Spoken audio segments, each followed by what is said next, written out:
Go to TAPgiles.com to learn dreams, engage my services, and support the channel. So far we've made a character that can pick up the closest barrel and put it back down again. This time we're going to let the player tap square to put the barrel down, or hold square to throw it. So I can pick stuff up, and I can put it down. Stuff like that, and I can put it on top of something else. Pretty cool. So what I wanted to add to it is being able to tap square to put it down or hold square to throw it. So now I want to know how long we've held square before we let go. And if we hold it for a short amount of time, then we'll put it down as normal. If we hold it beyond a certain time, then we'll throw it instead and do a different animation. So instead of it going straight into the put down, so we'll leave that off. And instead, while we want to like hold this, so instead of using the trigger from there, we'll use square directly, so that while you're holding it, we can do stuff. If I just demonstrate how this is going to work separately, I'll get a chip and a controller sensor, and I'll put it into remote control mode so that we can just play time and use it for testing. And then we want a timeline. So when we start holding square, we want it to rewind to the beginning and then play while we're holding square, and then do a thing depending on how far through we got when we let go of square. So first let's get it to play when we hold square. So right, and then when we let go it pauses, but when we start again it just resumes. That's because it's on sustain mode. Sustain mode means it will play through, and then while it's powered, and when it gets unpowered it will just pause there and become unpowered, and then when you power it again it will play from wherever it got to. So now we can plug that into restart timeline. So when we start holding square and when we let go of square then it pauses, but when you start holding square again, it starts from the beginning again. So every time we start holding square, it will go play from the beginning. So we want some logic in here to activate when we let go of square. So for this testing stuff, I'll just have a drop, and we want to know when we let go of square. So we'll put square into a signal manipulator and go into custom remapper mode, which has a lot of extra features, and we go down to edge mode here, which is to do with when you go from not pressing it to pressing it, or pressing it to not pressing it, and how to handle that action. So if we go pulse it off, then when we are holding square and then we let go of square, it will send a pulse. So we want that, and we'll put this in the timeline, and we'll have it power this text if we let go while the timeline is still in here. So let's see if that works. So if we're too far, then it doesn't show. If we're before that, it also doesn't show. So I think if we just wire the pulse into the power as well, it will be powered for that frame as well. So it will power this, and it will power the timeline when you let go, just for a moment. So you can see it flashing there on the left, and if we hold it for longer, then it doesn't happen. So we also want to know if we've just gone beyond that section, and then just trigger something no matter what. You don't have to let go of a square or anything, it will just happen instantly. So let's have another thing representing throw, and you kind of want these to butt up against each other so that it's either doing one or the other. So if we click on clock time, we turn it into beats mode, and you get these bigger columns. So now we can kind of snap them to the columns like that. And now if we try that, as soon as we get to this section, throw was powered. So this would actually be like a switch or a keyframe triggering some other piece of logic to go into the throwing mode. So now let's just copy that stuff over here. The good thing about using a timeline like this is you can just adjust these however you want. So if you want the window to drop it to be shorter, then you can just move that and then move that across. Or if you want it to be longer, you can just move that across like that. So it's very easily customizable without having lots of timers and logic states and stuff to worry about. Yes, I need that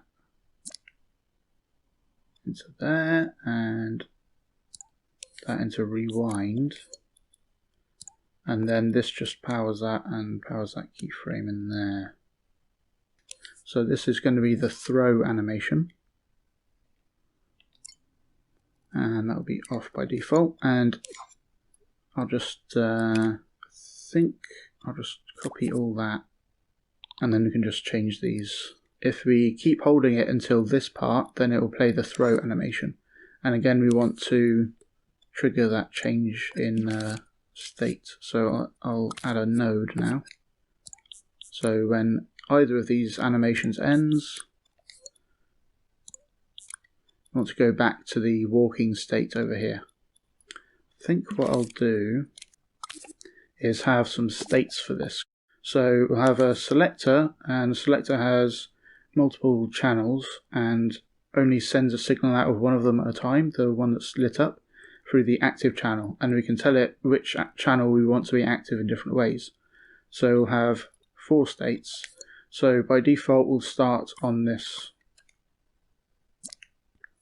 state, which is picking it up and then holding it, being the put down state and the throw state. I think we need just another node over here. This goes through so that we can block it until we want to allow it to work like that.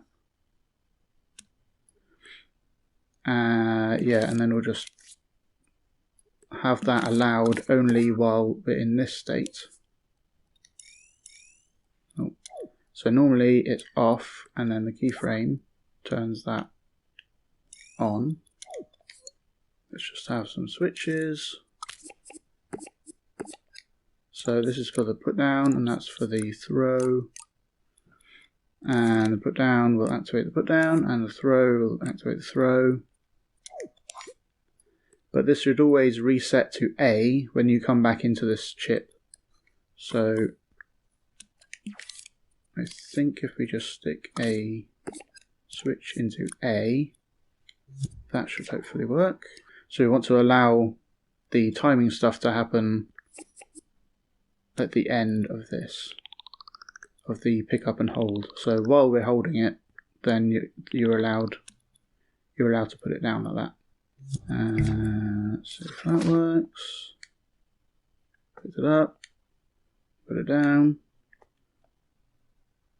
If you hold it, then I think that did the throw. But let's make sure, having this open. So I'll do that, and I'll throw it. So it played that animation, but it wasn't very quick, so we'll just make it quicker.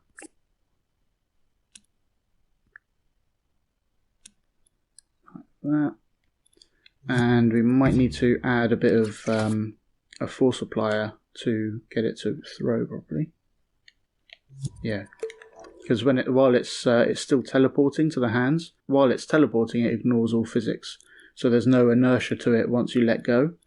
So in here we'll just add a little bit of a force applier.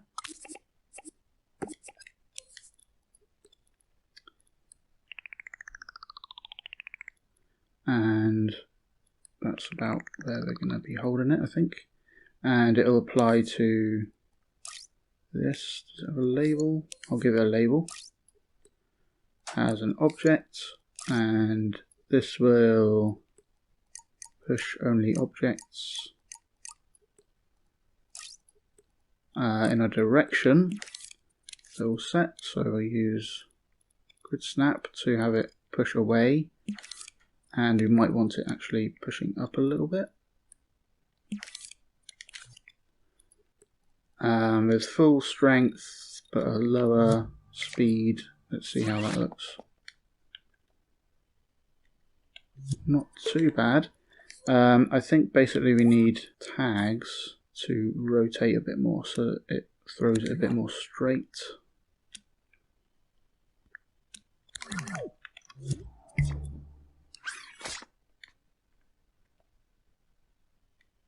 Not bad. And if you want these to kind of try and stay upright while they're traveling through the air, then we could have a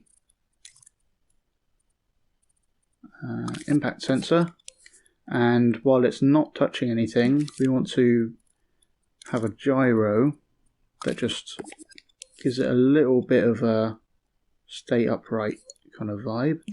So it'll always be on unless we're touching something. So we'll turn it off with a keyframe, and we'll power that keyframe with the touching output. Let's just give it more power. So right now the gyro isn't doing anything because it's on the ground.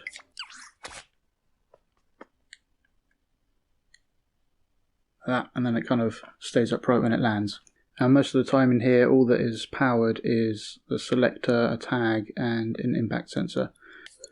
With anything like this though, if you have a lot of physical objects in the scene, then things are going to start slowing down. But if we just have a few like this, it should be right. So here's the closest one, and drop it. I think I'll make the throw work earlier. So I'll just adjust it like that.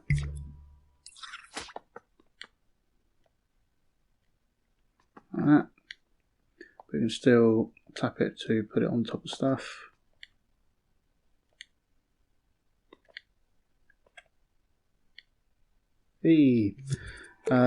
Yeah, so it's pretty well. Thanks for watching. I hope you learned something interesting. Go to patreon.com/TAPgiles to learn something new every day.